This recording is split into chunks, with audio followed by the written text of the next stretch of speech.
In early 1983, Stanislav Petrov was a lieutenant colonel in the Soviet Strategic Rocket Force, specializing in the development of a nuclear satellite alarm system designed to stop a U.S. first strike. His personal data and information about his personal life are safeguarded until today by the Russian government. After graduating, he was sent to a new mountaineering center, the 15 Bunker Sperkov near Moscow. When we arrived, there were only a few houses. No one knew anything. There was nothing. We had to start everything from scratch. We were a main institution that had developed an alarm system called Cometa. This is a very complicated space system. The satellite was operated, covering the missile threat in the region of the United States of America. The new Russian alarm system consisted of 9 satellites that had views of the surface of America. Any alarm from there had to be quickly detected by observing the concert rockets over the horizon. One entire world was committed by a recognition screen collecting the globe map and the territory of the United States. The missiles were not there. There were exactly 1,000 missiles in 6 bases. On the night of September 26, 1983, Colonel Petrov took command over the bunker Sperkov 15 as the officer in charge. There was more than routine work, and time was passing by. And around 10 p.m., we were finished tea and food. The time when the spacecraft entered orbit approached. Everything was going well. We were prepared just in case, and that just in case happened.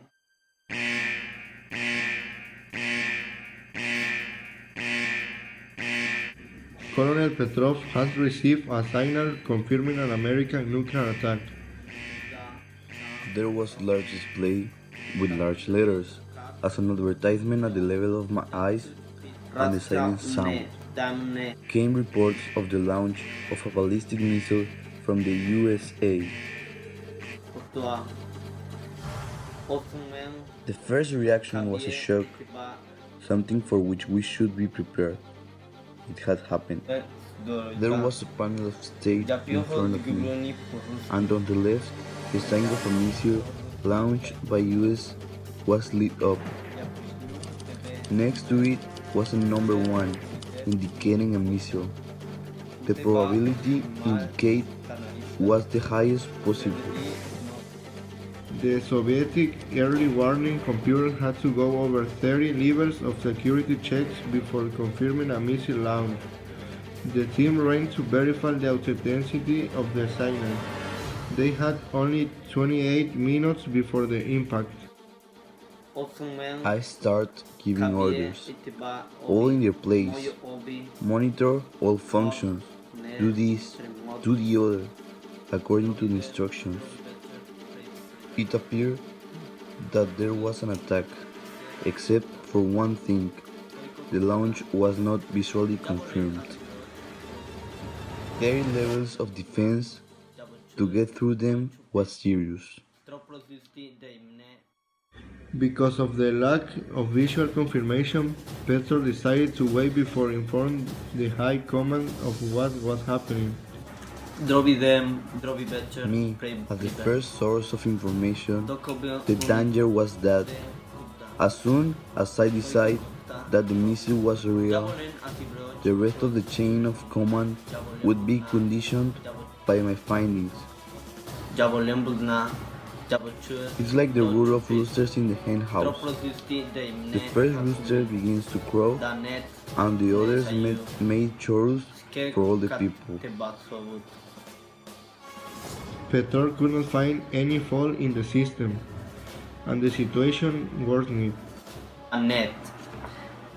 Another alarm appeared, and the system showed another missile and a third, fourth, and fifth, all in 5 minutes. So there was a sign of missile attack shown on our screen. Petrov has to make a decision, one of the most important in history. When there is a massive release, it is impossible to fail.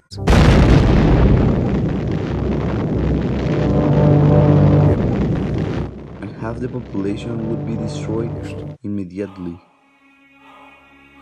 It had been 12 minutes. If Petrov had warned at the time the High Command, they had only a few minutes to alert the General Secretary, Yuri Andropov, to decide how to launch the counterattack.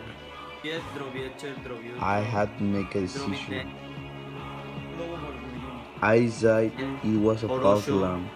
I decided in the end there would be less risk assessment missiles detected as a false alarm.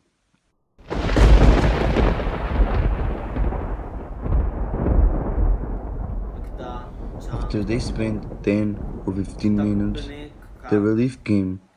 Radar station's radio location on the horizon did not find anything, so the decision I made was confirmed. The alarm was false. The detection was false. That false detection was created by a ray alignment of the sun's rays were reflected from the Earth to the satellite antennas. Although initially praised, Petrov never received an official award of the USSR, because to do so would have meant punishing those who organized this early warning system, who by the way were the same that eventually would have awarded. The incident embracing the Soviet military command. Petrov was used as a scapegoat, and eventually was forced to an early retirement. The man simply went on with his life, got a new job, and retired early. In January 2006, Petrov was honored in a ceremony at the headquarters of the United Nations. In the Western press, he has come to be known as the man who saved the world.